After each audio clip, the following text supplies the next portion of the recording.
Driving পেশায় সফল হতে আসলে কী লাগে জানেন? গাড়ি চালানো কিন্তু সহজ। কিন্তু মানুষের বিশ্বাস অর্জন করাটাই সবচেয়ে বড় একটা কঠিন ব্যাপার।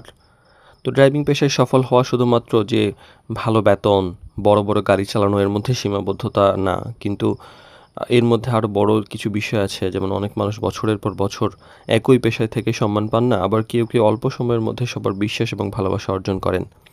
কারণ এই লাইনে আসল সফলতা আসে দক্ষতা, সততা, ধৈর্য এবং ভালো ব্যবহারের সমন্বয়ে। তো ড্রাইভার প্রোভাইডার বিডির ভালো ড্রাইভার ভালো মালিক সিরিজের ১০৩তম পর্ব এবং এই বিষয়ক সর্বশেষ পর্বে আজকে কথা বলবো যে ড্রাইভিং পেশায় সফলতার জন্য কী আসলে ভূমিকা রাখে। তো সব পেশায় কিছু সফলতার ব্যাপার থাকে। তো আমরা আজকে এই ড্রাইভিং পেশার নিয়ে যে শুরু থেকে এই পর্যন্ত ১০৩তম পর্বে অনেক কথা বলেছি। আমরা অন্য টপিক নিয়েও কথা বলবো। তো আসলে এই জিনিসটা আসলে কীরকম? সব পেশাই তো গুরুত্বপূর্ণ। ড্রাইভিং পেশাও গুরুত্বপূর্ণ। যদি আপনি মনে করেন যে এটা কোনো সাধারণ ব্যাপার তাহলে তো আপনি এমনিই সফল না। যদি মনে করেন যে এটাকে গুরুত্ব দেওয়া যায়, গুরুত্ব দেওয়ার অনেক জায়গা আছে। তো আসলে ভালো দক্ষতা আপনাকে চাকরিটা শুরু করাবে। ভালো দক্ষতা ড্রাইভিংয়ের জন্য অনেক গুরুত্বপূর্ণ। যেমন নিরাপদ ড্রাইভিং করা, ট্রাফিক আইন মানা, গাড়ির যত্ন নেওয়া এগুলো বেসিক ব্যাপার। এটা সবাই পারে। এটা ভালো একজন ড্রাইভারের ভিত্তি তৈরি করে। কিন্তু সফলতা কিন্তু ধরে রাখে আপনার আচরণ।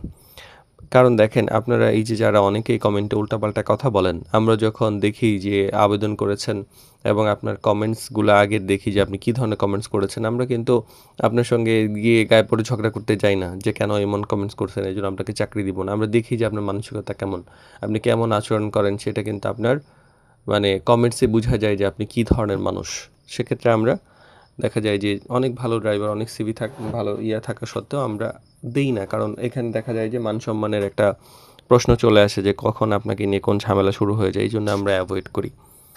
তো এইজন্য চেষ্টা করবেন আচরণটা ভালো রাখার জন্য। আপনার ব্যবহার, আপনার দায়িত্ববোধ, আপনার সময়নিষ্ঠতা, আপনার সততা এই সবগুলোই কিন্তু একসময় সম্মান এনে দেয়।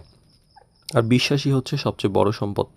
এই পেশায় একজন মানুষকে তখনই মূল্য দেওয়া হয় যখন তাকে নিশ্চিন্তে একটা দায়িত্ব দেওয়া যায়। সত্য কথা বলা, প্রতিশ্রুতি রাখা, সমস্যায় পালিয়ে না যাওয়া, পরিবারের দায়িত্ব রাখা, বাচ্চা থাকলে এইগুলার দায়িত্ব রাখা এই সবগুলো কিন্তু বিশ্বাস তৈরি করে।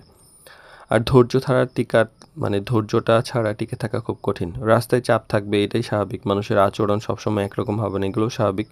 কিন্তু একজন সফল ড্রাইভার অবশ্যই নিজের রাগকে নিয়ন্ত্রণ করেন, পরিস্থিতি বুঝে কথা বলেন, গালাগালি করেন না, সমস্যা হলে সমাধান খোঁজেন।